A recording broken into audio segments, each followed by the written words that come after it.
Selamat pagi, selamat hari Minggu, selamat kita beribadah kepada Tuhan Yesus Kristus. Kiranya damai sejahtera Allah yang melampaui segala akal akan memelihara hati dan pikiran kita di dalam Yesus Kristus. Supaya apa? Supaya kita dengan hati yang terbuka menerima firman Allah dan kemudian mengimplementasikan firman Allah itu dalam kehidupan kita sehari-hari. Puji nama Tuhan, pagi ini kita akan membaca Alkitab kita yang terdapat di dalam Matius 11 ayat 24 sampai 26. Demikian bunyi firman Allah.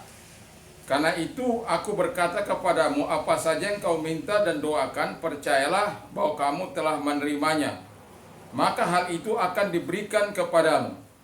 Dan jika kamu berdiri untuk berdoa, ampunilah dahulu sekiranya ada barang sesuatu dalam hatimu terhadap seseorang, supaya juga Bapamu yang di surga mengampuni kesalahan-kesalahanmu. Tapi jika tidak mengampuni, maka Bapamu yang di surga juga tidak akan mengampuni kesalahan-kesalahanmu. Puji nama Tuhan. Dan kita sudah mendengar bahwa apa saja yang kita minta dan doakan, percayalah bahwa engkau sudah menerimanya. Ini janji Tuhan, banyak janji Tuhan yang dikatakan kepada kita bahwa Tuhan pastilah menjawab doa. Dan banyak janji, karena Yesus memerintahkan, minta maka kamu akan menerima, cari maka kamu akan mendapat, ketuk maka pintu akan dibukakan bagimu. Karena setiap orang yang mencari mendapat, setiap orang yang mengetuk, setiap orang yang meminta menerima, setiap orang yang mencari mendapat, dan setiap orang yang mengetuk pintu dibukakan baginya. Jadi jika engkau tinggal dalam firman-Ku dan aku dalam engkau, mintalah apa saja yang kau minta, maka akan diberikannya kepadamu. Yaitu Yohanes 15 ayat yang 7 itu. Ada banyak janji Tuhan tentang Allah mengabulkan permintaan kita. Tetapi ada 4 kendala mengapa Tuhan tidak menjawab doa kita.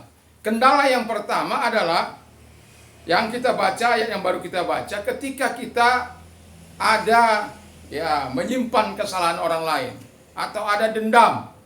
Nah, kalau ada dendam, tema kita adalah doa yang tidak terjawab. Ini memang tidak menyenangkan. Tetapi saya yang lalu sudah ada mengatakan bagaimana doa yang dijawab oleh Tuhan. Hari ini saya mengatakan bahwa saya pernah berjanji, apa sih penghalang-penghalang orang berdoa sehingga doanya tidak dijawab. Yang pertama, karena dia menyimpan kesalahan atau kesalahan ke orang lain atau mendendam. Karena dengan jelas dikatakan, walaupun kamu mempersembahkan sesuatu kepada Allah, kalau kamu tidak mengampuninya, maka Allah tidak akan menerima persembahanmu itu. Allah tidak akan mendengarkan doa-doamu yang akan kau sampaikan kepada Tuhan. Karena apa? Engkau masih mendendam, engkau masih membenci. Betapa banyaknya orang mudah sekali mendendam. Ada yang dendam terhadap kakaknya, ada yang dendam terhadap adiknya, ada yang dendam terhadap orang tuanya, ada yang dendam terhadap temannya, ada yang dendam terhadap pemimpinnya, ada yang dendam terhadap orang-orang yang menyakiti dia. Ya, jadi orang mendendam tidak melihat bagaimana wajahnya ganteng atau cantik. Ya, jadi kalau dia sudah diisi, hatinya diisi dengan kebencian, maka dia akan sangat mudah mendendam. Dan kalau sampai titik dendam itu tidak jadi masalah, tapi kalau dendam itu berbuah terus, ya dia akhirnya bisa membunuh orang yang didendami tersebut. Kalau tidak, dia dendam terus, dendam itu akan berubah menjadi sakit penyakit dalam dirinya. Dan itu sebabnya Tuhan tidak mengizinkan kita untuk mendendam terhadap siapapun, apalagi terhadap keluarga. Ya, Ada banyak orang mendendam kepada keluarganya sendiri karena perbuatan-perbuatan yang mungkin tidak menyenangkan, atau perbuatan-perbuatan yang mengakibatkan dia ya sakit hati. Tapi saya mau katakan, firman Allah mau katakan, kalau engkau mendendam, kau tidak mau mengampuni, Bapamu yang di surga juga tidak akan mengampuni. Kalau Bapamu yang di surga tidak mengampuni, bagaimana kita bisa menarik pintu anugerahnya? Bagaimana kita bisa dengan doa kita membuka pintu surga? Pintu surga berubah menjadi tiang tembaga dalam hidup kita. Jadi kalau sudah berubah menjadi tiang tembaga dalam hidup kita, ya nggak akan pernah sampai kepada Bapa. Karena apa? Kita sendiri sebenarnya membuat sehingga doa-doa kita tidak didengar oleh Tuhan. Saya yakin dan percaya mengapa banyak orang Kristen ya ada banyak tidak suka berdoa. Karena ketika dia berdoa menghabiskan waktu mungkin berjam-jam waktunya, tetapi nggak ada hasilnya. Dia berdoa tetapi masih menyimpan sesuatu, dendam kepada orang lain, dan membuat kadangkala kekristenan itu menjadi hambar, tidak punya cita rasa. Dan kekristenan yang seperti ini sangat berbahaya. Itu bisa merusak iman orang lain, bisa merusak orang-orang yang baru percaya kepada Kristus. Karena apa? Menjadi duri dalam daging. Nah, jadi kita sebagai orang percaya diminta oleh Yesus supaya kita jangan berdendam. Dia sudah berkata bahwa apa saja yang kau minta dan doakan, percayalah bahwa engkau sudah menerimanya. Tetapi saya mau katakan, ketika kita memiliki ini, doa kita tidak akan sampai kepada Tuhan. Yang kedua yang Tuhan katakan adalah dalam Mazmur 66 ayat yang ke-18. Seandainya ada niat jahat dalam hatiku, tentulah Tuhan tidak mau mendengar. Jadi ada niat jahat. Jadi kalau dalam diri kita ada niat jahat, ya mungkin itu mau melampiaskan hawa nafsu kita, atau kita ada niat jahat kepada orang lain, mendoakan dia, ya. Ada orang berkata begini pada saya, tidak bolehkah kita mengutuki orang lain? Ya, sementara kita sudah mengalami banyak kesusahan. Alkitab tidak mengatakan kepada kita mengutuki orang lain, justru mendoakan musuh kita. Ya, tidak bisa membalas yang jahat dengan yang jahat, nggak bisa. Jadi kalau Anda mau melakukan itu niat jahat, Allah tidak akan mengabulkan itu. Tapi kalau kamu katakan, dia datang kepadamu minta makanan, kau kasih makanan, dia minta minuman, kau kasih minuman, dia minta roti, kau kasih roti, dia minta baju, kau kasih baju. Itu membuat bara api di atas kepalanya, ya. Jadi itu baca Roma 12 itu bagian akhir itu. Jadi di situ bahwa kita sebagai orang percaya tidak diperbolehkan memiliki niat jahat, ya. Jadi kita yang bisa melihat motif kita bertemu dengan Tuhan. Dan Tuhan pula lah yang bisa menilai apakah itu niat jahat atau tidak. Pemazmur mengatakan, seandainya ada niat jahat dalam hatiku, pastilah Tuhan tidak mendengarkan aku. Kalau ayat 19 dikatakan, di ayat selanjutnya dikatakan bahwa sesungguhnya Allah telah mendengar, ia telah memperhatikan doa yang kuucapkan. Terpujilah Allah yang tidak menolak doaku dan tidak menjauhkan kasih setianya daripada aku. Tapi pemazmur dengan jelas mengatakan menyadari secara betul. Ini ada orang sudah ada niat jahat dalam hatinya tapi tidak menyadari. Justru masih terus diteruskan sehingga kekristenannya menjadi bantut, stagnan, tidak berkembang, tidak dapat berbuat apa-apa. Karena apa? Doa yang tidak dijawab itu dalam diri orang Kristen membuat dia tidak suka berdoa. Doa hanya sebagai kegiatan rutinitas. Doa bukanlah menjadi lifestyle. Doa bukan menjadi bagian hidup, ya. Yang betul-betul didasari dari hati sanubari yang paling suci, yang paling murni, kata Yudas, ya. Jadi di situ kita berdoa kepada Tuhan harus motif kita harus diluruskan. Maka pernah saya berkata bahwa hati kita ini harus, ketika kita mengasihi Tuhan, harus mengasihi dengan hati nurani yang murni, hati yang suci. Terus kasih kita kepada Tuhan harus dengan iman. Ya. Kalau tidak dengan iman, ya ini kita labrak saja.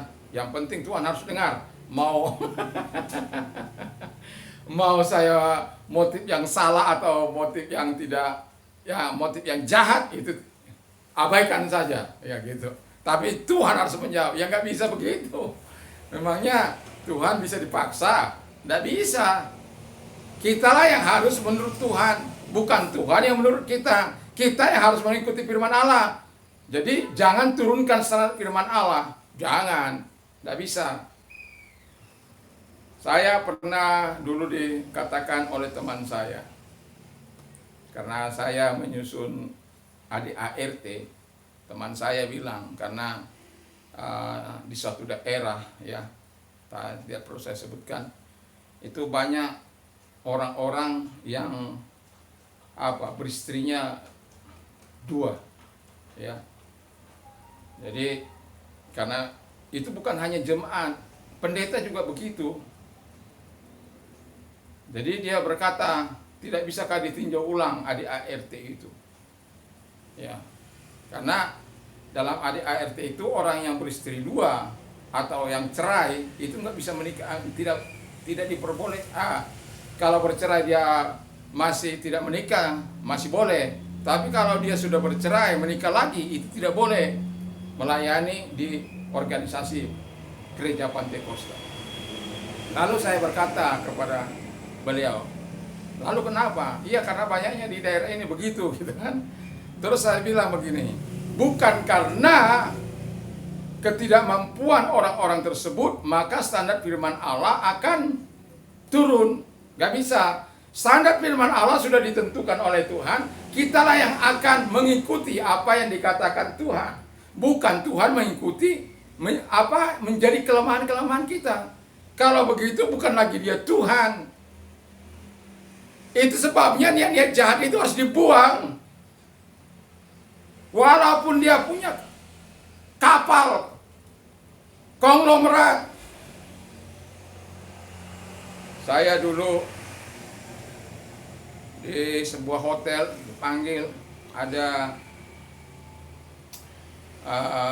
konglomerat dari Inggris sana. Lalu saya ke Sheraton, ya. Udah tahun-tahunnya nggak enak, ya.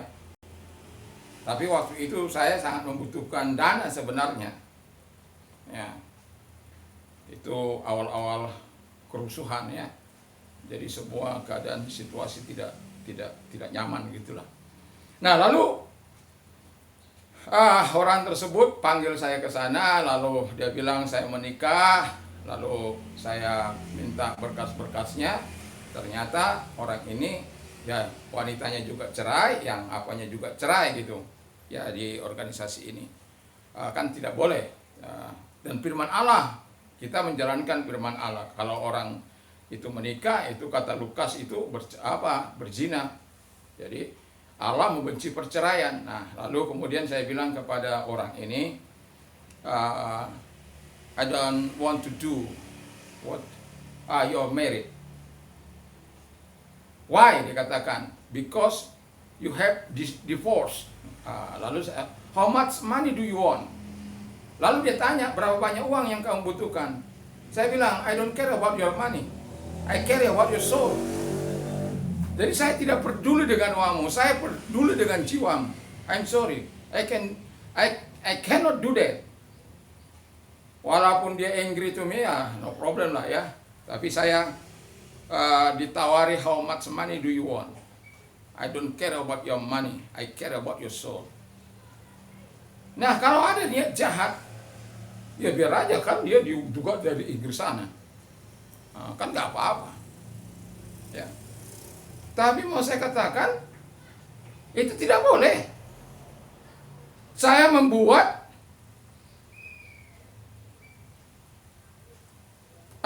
saya melakukan apa yang dikatakan oleh firman Allah. Satu kali juga ada Lalu orang udah hamil duluan, lalu udah hamil, suruh saya memberkati. Saya sih nggak mau repot-repoti orang gitu loh. Tapi dia harus mengikuti tata cara gitu yang ada di organisasi ini. Jadi dia harus baptis, dia harus apa, dia harus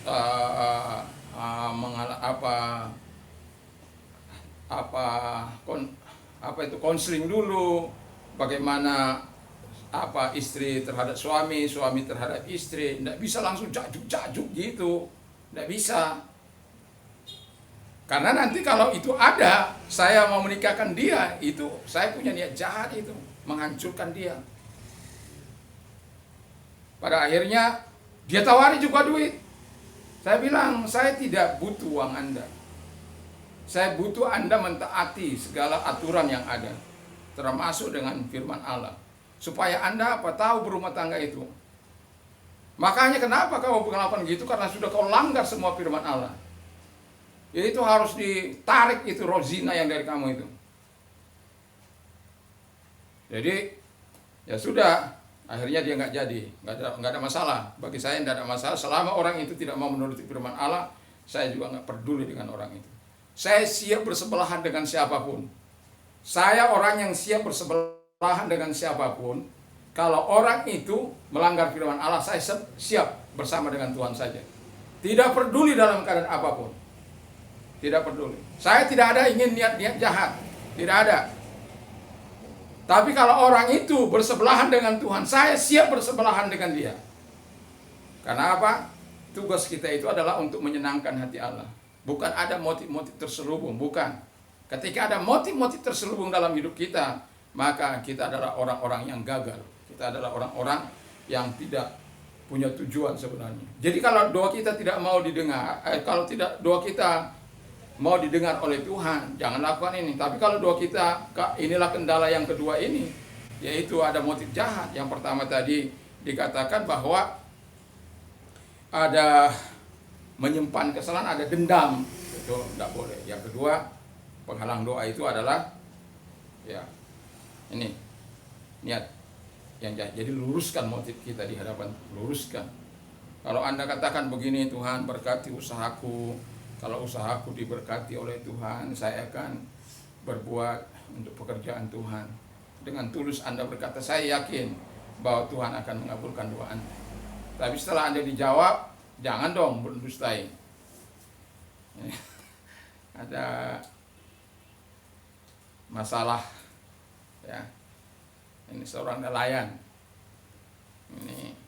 Nelayan ini berdoa kepada Tuhan. Tuhan, berkatilah saya. Nanti kalau Tuhan berikan yang banyak, saya akan berbuat sesuatu untuk pekerjaan Tuhan. Saya akan bawa ikannya juga kepada hamba Tuhan. Ya, Tuhan senang. Jadi rupanya Tuhan tahu bahwa hamba Tuhan yang di sana itu tidak ada ikan gitu. Lalu Tuhan beri banyak dia ikan. Tapi setelah sampai di darat, dia nggak beri apa-apa. Janjinya nggak dilaksanakan. Nah, berlayar dia. Terus kemudian ada temannya, setelah beberapa waktu begitulah ya.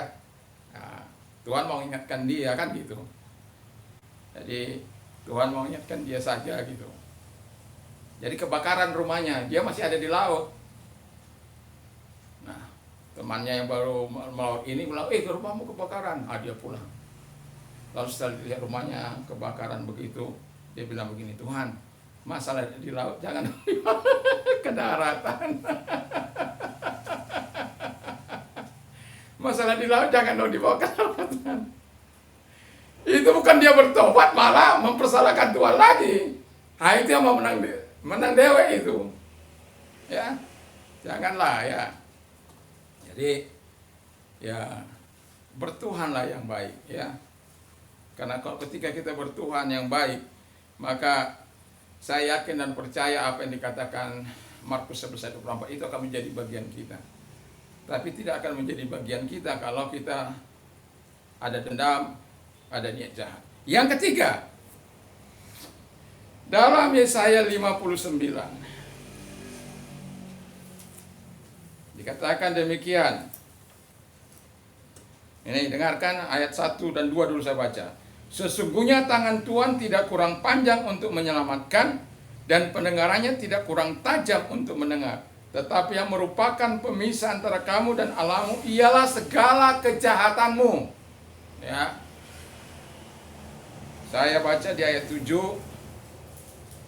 Mereka segera melakukan kejahatan dan bersegera hendak menumpahkan darah orang yang tidak bersalah. Rancangan mereka adalah rancangan kelaliman. Dan kemana saja mereka pergi, mereka meninggalkan kebinasaan dan keruntuhan. Mereka tidak mengenal jalan damai. Wah, ini betul-betul kejahatan-kejahatan super ini. Ya, bagaimana mungkin mereka tidak mengenal jalan damai, dan dalam jejak mereka tidak ada keadilan. Nah, jadi kalau ada pemimpin dalam jejaknya tidak ada keadilan, ya sia-sialah satu kali berhadapan dengan Sang Pencipta itu ya. Lalu dikatakan mereka mengambil jalan-jalan yang bengkok. Jadi yang dilakukan, aduh, ini memang gambaran orang-orang yang penuh dengan kejahatan ini sangat luas ya. Hatinya bengkok dan kemudian dikatakan lagi, dan setiap orang yang berjalan di situ tidaklah mengenal damai. Coba kita melihat diri kita, apakah kita suka keributan? Ya. Apakah kita suka pertengkaran? Apakah tidak ada jalan damai dalam kehidupan kita? Kalau itu yang sedang kita kandung, kebencian. Jadi kejahatan itu jangan pikir hanya Anda melakukan pemukulan terhadap orang lain yang itu jahat. Meluas. Kejahatan itu juga ketidakadilan yang dilakukan. Jadi kalau itu ada yang tanpa kita sadari, atau kepada, katakan begini yang paling kecil, kita semena-mena terhadap pembantu kita atau pegawai kita, itu sebuah kejahatan di hadapan Tuhan. Jadi Allah tidak akan mendengarkan orang-orang yang hidupnya dalam kejahatan. Kalau kita ingat kasus Ahok, ya, kasus Ahok yang begitu fenomenal ya, yang disangkakan kepadanya menista agama tertentu. Lalu di akhir sidang dia berkata bahwa kalau Anda menzalimi saya, maka Allah yang saya sembah itu, Allah yang Maha Kuasa itu akan mempermalukan Anda satu persatu.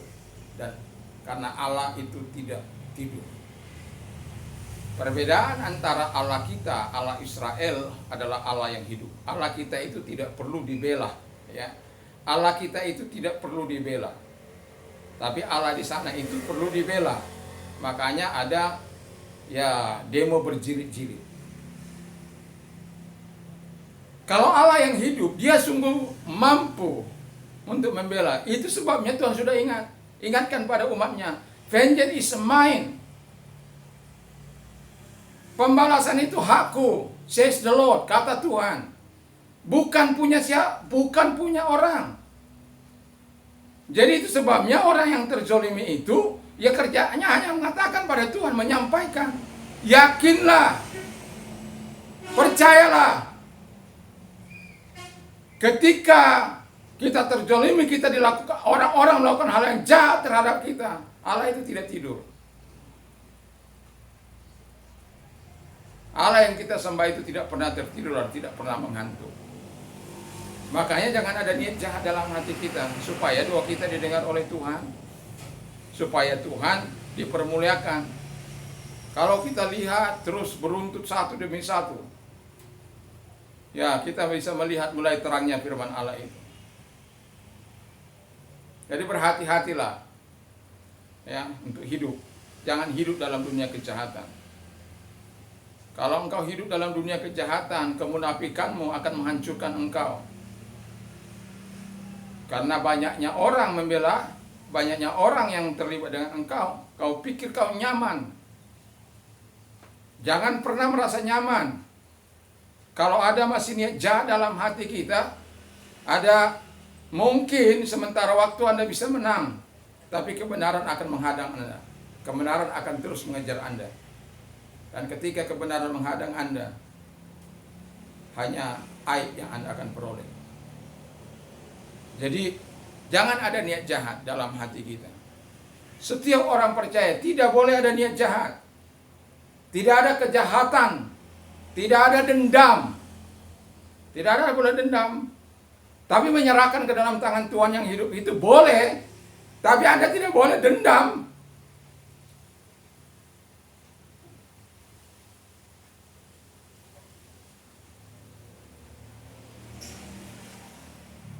Ya, seperti terjadi kasus Palestina dengan Israel.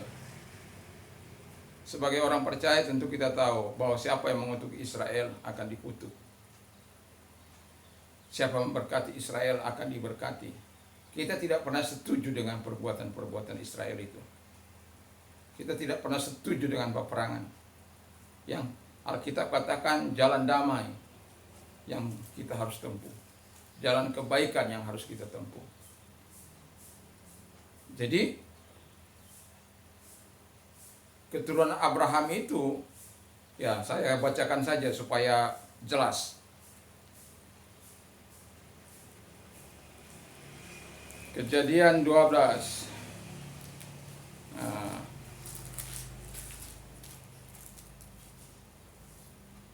Kejadian 12 ayat 1 sampai dengan 3. Berfirmanlah Tuhan kepada Abram, pergilah dari negerimu dan dari sanak saudaramu dan dari rumah bapamu ini ke negeri yang akan kutunjukkan kepadamu. Aku akan membuat engkau menjadi bangsa yang besar dan memberkati engkau serta membuat namamu masyhur dan engkau akan menjadi berkat.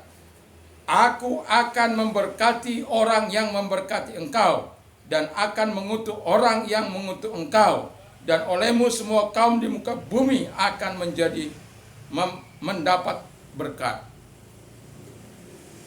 Jadi kesalahan, kita hanya fokus pada kesalahan mereka, kesalahan Israel, tapi jangan ikut kita mengutuki. Bangsa ini jangan ikut mengutuki. Kita kecam mungkin atas kejahatannya, boleh. Tapi jangan kata-kata kutuk yang kita sampaikan. Nggak ada pengaruhnya itu. Bagi mereka nggak akan pengaruhnya.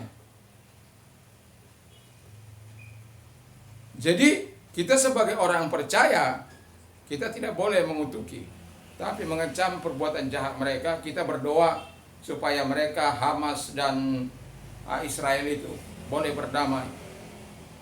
Ya, harus ada win-win solution dalam hidup mereka. Tapi ini mengenai tanah, ya, kekuasaan, dan itu akan sangat sulit. Tetapi sebagai orang percaya, doa kita naik kepada bangsa ini, kedua bangsa ini, supaya apa? Supaya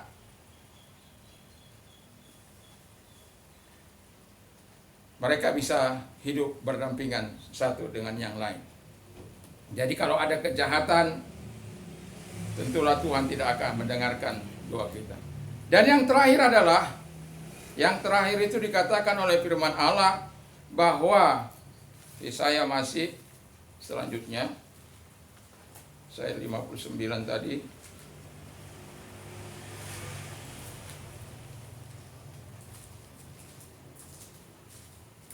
Dan yang membuat dia menyembunyikan diri terhadap kamu sehingga ia tidak mendengar ialah segala dosamu. Jadi ada dosa.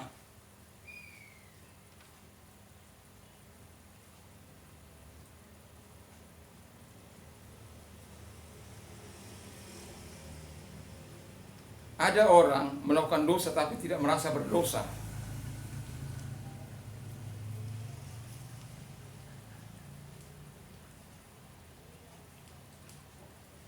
Ada orang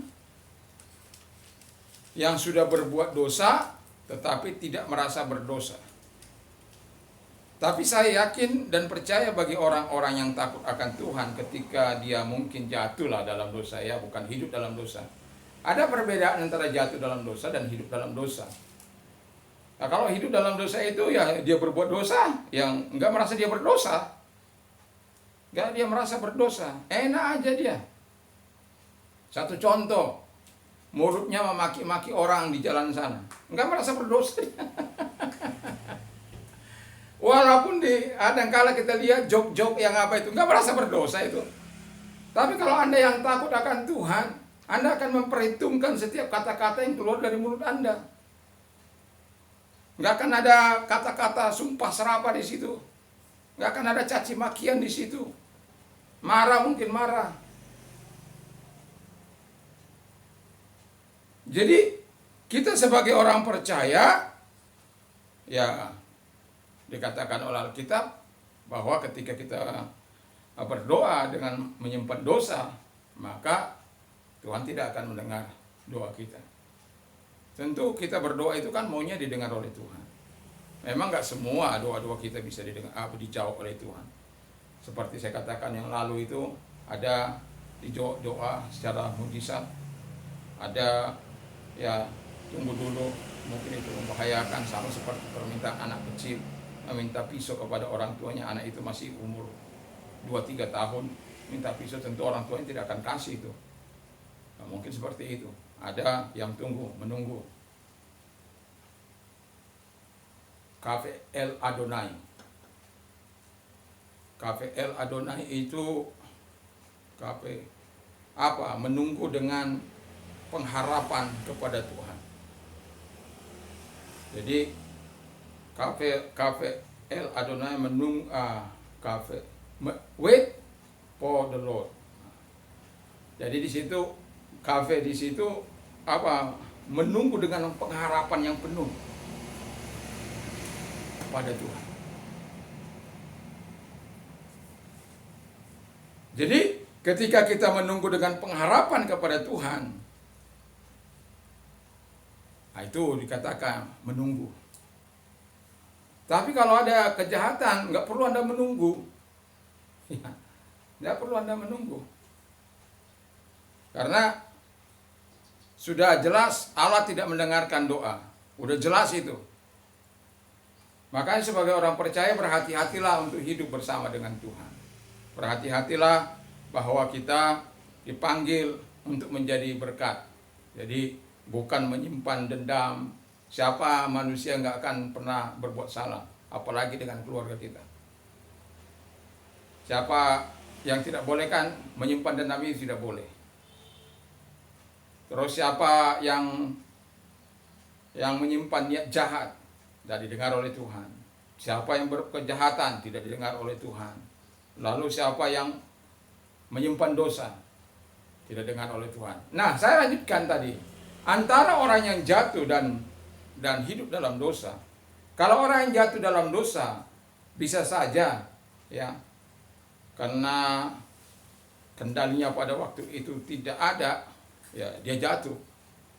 Tapi ketika dia melakukan itu, dia sadar pasti akan ada rasa tertuduh, akan ada rasa bersalah yang sangat, ya. Makanya dia sadar dan minta ampun.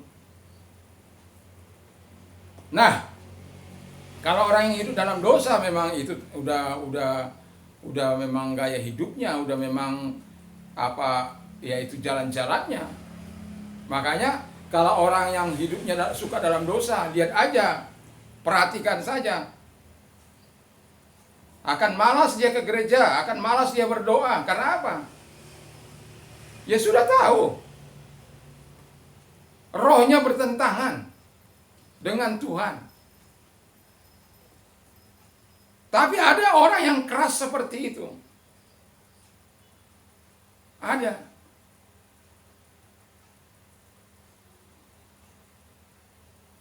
Sehingga ketika dia berdoa Allah tidak mendengar. Yang disalahkan akhirnya siapa? Tuhan. Tapi dia menyimpan yang keempat hal ini. Atau salah satu dari keempat hal ini. Tapi mau berharap doanya dijawab. Kalau kita mau doa kita seperti apa yang dikatakan oleh Tuhan itu, kalau kita baca konteksnya, maka harus ada iman, tidak ada keraguan, tidak ada kebimbangan. Ya, itu baru. Makanya ketika murid-muridnya itu sadar, terutama Petrus, dia berpikir, Yesus hanya berkata, jangan lagi ada orang memakan buahmu, karena ketika Yesus lapar, itu kisahnya kan begitu. Yesus lapar, lalu kelihatan buah ini dari jauh kelihatan seperti berbuah, tapi setelah dekati tidak berbuah. Nah, itu walaupun kata Alkitab itu tidak musim buah, tapi karena kelihatannya berbuah, akhirnya Tuhan katakan mulai saat ini jangan lagi ada orang makan buah. Besoknya mereka lewat dari situ pagi-pagi, udah kering sampai ke akar-akarnya. Wah, kaget itu Petrus. Rabi, lihat, ini loh, lihat loh, apa yang kau kutuk itu sudah kering betul itu. Makanya mengeluarkan statement have faith in God, miliki iman dalam Allah. Jadi iman kita itu bukan iman manusia, iman yang standar dengan Alkitab, iman ilahi. Bagaimana kita memiliki iman ilahi? Hidup dalam pertobatan dan hidup dalam iman itu. Apa yang kita lakukan? Kalau kita hidup dalam pertobatan, kalau kita akan bertumbuh dalam iman yang sejati itu. Tapi kalau kita tidak hidup dalam pertobatan, nggak akan ada iman yang sejati. Saya tidak yakin, tidak percaya kalau ada orang mengatakan saya memiliki iman sejati tapi hidup tidak dalam pertobatan. Saya tidak yakin itu. Tapi saya yakin betul ketika orang hidup dalam pertobatan, hidup dalam kesucian, hidup dalam kebenaran, setiap firman yang akan didengar itu akan membuat iman yang kuat dalam hidupnya. Iman timbul dari pendengaran firman Kristus. Roma 10 ayat 17 itu. Setiap kali saya mengakhiri khotbah saya, seringkali saya mengatakan ini. Karena apa? Ada banyak orang mulai risih mendengarkan firman Allah. Ada banyak orang tidak mulai suka terhadap firman Allah. Walaupun itu penting, tapi bagi mereka itu tidak penting. Iman itu tidak penting. Kalau hanya berdoa, kata firman Allah, nggak ada imannya di situ, nggak akan dijawab. Iman yang membuka pintu surga, iman yang menghancurkan segala perbuatan sejahat, iman yang meruntuhkan hati Allah, iman yang membuat hati Allah senang kepada kita. Makanya ketika Yesus datang, adakah aku menemukan iman di bumi ini? Mengapa iman yang harus dipertanyakan? Mengapa dikatakan, adakah aku menemukan banyak emas di rumah setiap orang? Enggak itu. Tapi apakah aku menemukan iman di bumi ini? Karena itu, orang tidak lagi suka mendengar firman Allah. Hidup sesuka hatinya. Hidup sesukanya dia. Kalau Anda tidak mau jemuh dalam berdoa, hiduplah dalam kesucian. Hiduplah dalam kebenaran. Hiduplah dengan iman yang sungguh kepada Tuhan. Kalau engkau doamu didengar, hiduplah seperti apa yang dikatakan oleh Tuhan. Tapi kalau Anda memang merasa puas dengan doa Anda nggak dijawab oleh Tuhan, ya simpan aja 4 hal itu. Maka saya pastikan akhir dari kehidupan Anda, kalau Anda terus hidup seperti itu, seperti yang keempat itu, saya pastikan akhir di ujung hidup Anda.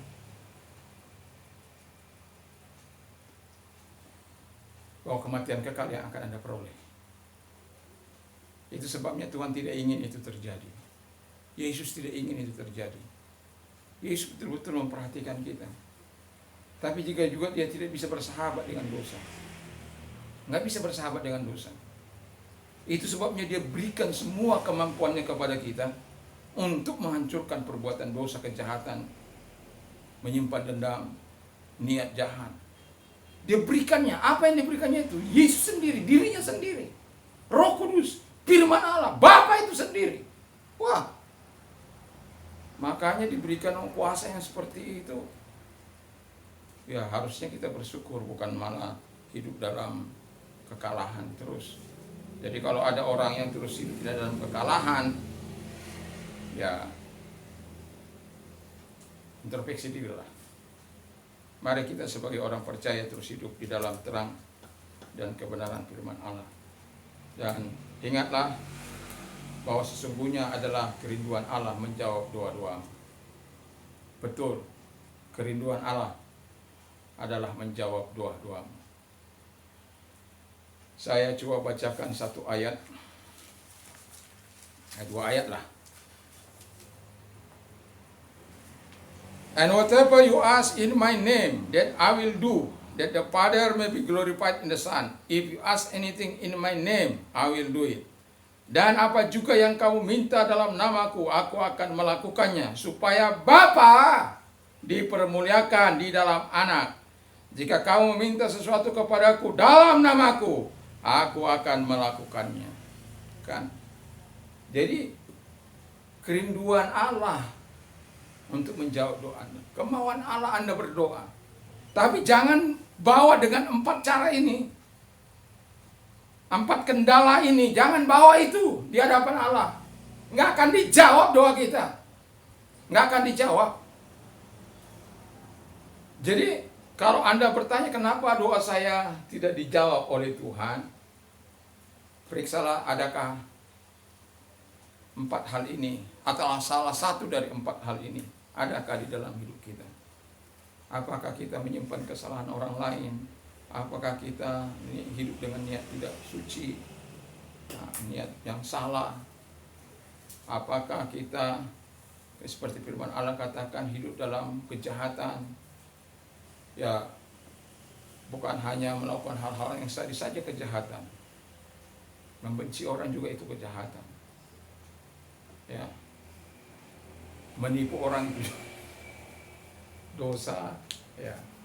Kalau ada itu, ya bertobatlah supaya kita menjadi orang percaya yang berapi-api dalam Tuhan, yang punya gairah untuk berdoa. Ketika pendetanya ngajak, ayo berdoa, sungguh berdoa, bukan malas-malas. Karena memang itu menjadi lifestyle, gaya hidup sudah. Kalau sudah doa menjadi gaya hidup kita, saya yakin karena kita seringkali memperoleh pertolongan Tuhan, seringkali kita mendapat pembelaan Tuhan. Itu sebabnya kita menjadikan doa itu menjadi gaya hidup kita. Setidak-tidaknya kita terus mengalami pemeliharaan Tuhan, kekuatan Tuhan. Coba Anda bayangkan berapa banyak uang yang demi kesehatan Anda rela membayarnya. Berapa banyak uang.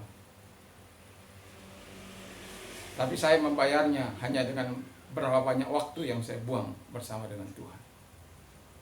Anda mungkin membuang uang, tapi saya membuang waktu saya bersama dengan Tuhan.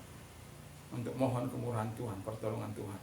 Dan sampai saat ini, sejak saya menerima Yesus 1 Maret 1987, Rp25.000 karena mau mencabut gigi saya.